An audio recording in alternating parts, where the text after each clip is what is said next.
Joining us right now is the chairman of the Republican Study Committee and North Carolina Congressman Mark Walker. Chairman Walker, good to see you. Thanks so much for joining us this morning. Thanks, Maria. So Devin Nunes just said that his committee is investigating this. What should be investigated? Well, if you look, my first 2 years in Congress, it was an eye-opener for me serving on the Homeland Security, realizing how many times per day, tens of thousands of times per day, that China literally hacks every industry that we have. They are the biggest stealers of our intellectual property and have been doing it for decades. So the Trump body language and the movement to throw down some warning shots, I think is very important and sends a very clear message. So you like what the president has done here then? I do. Obviously, we want to make sure that the tariffs ultimately do not get to the place where there's an increase in consumer costs or ultimately even jobs. But I believe going after bad actors and communicating very clearly what the Chinese have been doing, specifically their leadership, I think it's a very educational moment for Americans.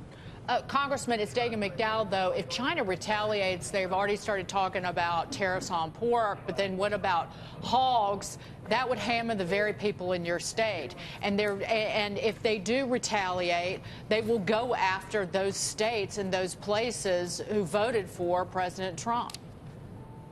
Oh, absolutely. There's no question. It doesn't just impact theirs. Even has ties to the EU. VF Corp, located here in Greensboro, very concerned. Even things about Wrangler jeans, a 25% hike across Europe.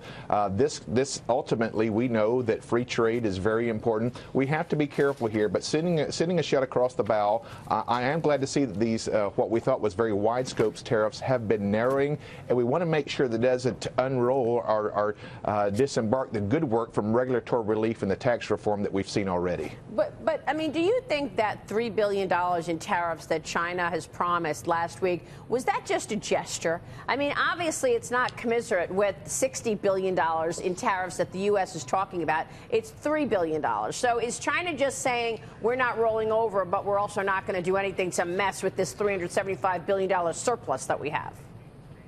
I think at this point, Maria, that is correct. Maybe more a gesture than anything else. But ultimately, as most of your panelists would know, we certainly don't want to let it devolve into a trade war. Right. It's one of the reasons that this spending bill is so important that we make sure, I think Dagan hit it out of the park just a few minutes ago, breaking that down. It's very important that we keep our fiscal house in order as well. Well, okay, you said that. That's what we're talking about all morning. But fiscal house in order, $1.3 trillion spending bill, I don't know. It doesn't add up, sir. You know, we've got brand new Fox News polls show this morning that Republicans are narrowing the gap with Democrats ahead of the 2018 midterm elections. Democrats have a 5-point lead over the GOP, but this comes as Republican Pennsylvania Congressman Ryan Costello confirmed yesterday that he will drop his bid for re-election and retire at the end of his term. So, Chairman Walker, are you worried that the Republicans are going to lose the majority in the House, and how does the spending bill play into that?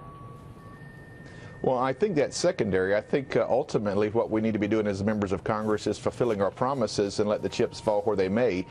Do I believe that we have much to run off from 2017? We do. ANWR, regulatory relief, tax reform, pro-life legislation.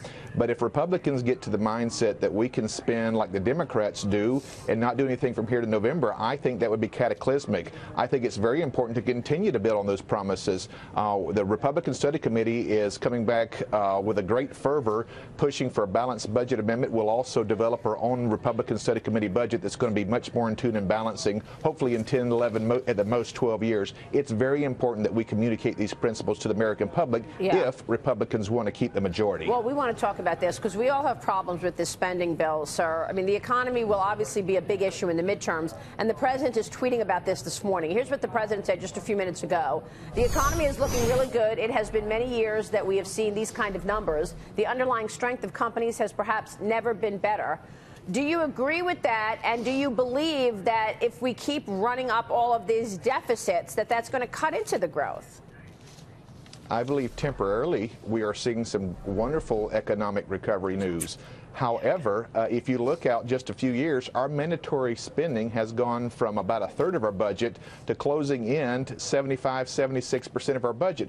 We simply can't sustain that. In this specific omnibus, it increased non-discretionary spending or discretionary spending 13% in 1 year. As a fiscal conservative, some people like to say a fiscal hog. Sometimes we feel like we're the adults in the room trying to say or trying to put out some warning signs. We're the only group that doesn't have a special interest that we're advocating for. Where defense needs massive, they were. I've stood in the empty silos in Alaska where this previous administration depleted our military and defense. But at the same time, we have to understand that unless we're willing to go after these mandatory reforms, we will not leave the next generation very much to work with. So, Congressman, you guys have the House, you have the Senate, you have the White House.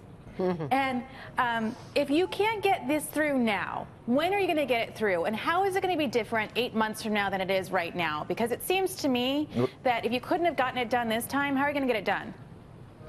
That's a very fair question. I remember sitting in the room with the majority leader when Congressman Tom Graves came up with the idea almost a year ago that we would get all 12 appropriations bills done through the House for the first time in 13 years. We met that goal, sent it to the Senate. The Senate never took up a single appropriations. We then tried again in package 4 approps bills, budgetary bills, and put it in one particular piece of legislation. They still didn't take it up. So there's been some talk. Does the Senate eventually move to a 51 simple majority when it comes to any kind of budgeting idea or appropriations? I don't know the solution, but we're going to keep the pressure and keep the press on, really exposing those who are putting a stop in the progress. And clearly there's some politicking going on with the pushback on President Trump signing this spending bill on Friday, because Secretary Mnuchin of the Treasury Department was on with Chris Wallace yesterday, and Chris Wallace had to remind him when he brought up the idea of a line item veto. He wanted Congress to pass a rule for a line item veto so the president could go through and veto line items in this spending bill, and Chris Wallace had to remind him, well, that was ruled some years ago unconstitutional. It would be a constitutional amendment. Again, it's, you could pass a constitutional amendment, but that requires a two-thirds vote in the House and the Senate. It does, Good luck with that Dagan, one. but let's not just talk about the policy. Let's talk about the process of getting a nearly 2,300-page bill on the evening of the next day you're supposed to be voting for it. We have 8 full-time people, staffers on the Republican Study Committee. 2 stayed up all night trying to get through the bill. They weren't able to complete it. I think it's preposterous to ask us to vote on something so lengthy with the amount of pork and level that was in this specific piece of legislation. But you did it. No, I didn't. I was one of 90 that voted against it, and we're going to continue to rail against it. Yeah. Well, this is an important point that you bring up. You voted against it, so you weren't one of those people who said, all right, look, I'm just going to throw in the towel here just to get the spending for the military. What are you supposed to do in the next time? The president said he's never spending something like this. He's never signing something like this again. Well, this bill should have never reached the president's desk. It did not even have some of the specifics that he had asked for wall funding. I think we acquiesced a little bit too much. I've got to give the speaker a little bit of props here, because I understood some of the talks and some of the battles that he was facing, trying to get at least some of the things across the finish line. But this bill is really not good. You're talking about an increase of 13% in 1 year in discretionary funding. That's ridiculous. I believe it's very important that not just 90 of us, but more and more of members of Congress have to draw the line somewhere when it comes to being fiscally conscious. Yeah. This is preposterous that we would increase this kind of debt. We are now matching levels. Think about this. We are now matching levels, if not even more of a deficit than Obama's last 3, maybe 4 years in office. Wow. We've promised to do better, and I hope that more members will wake up to that cause. Mr. Chairman, thank you. Thanks so much.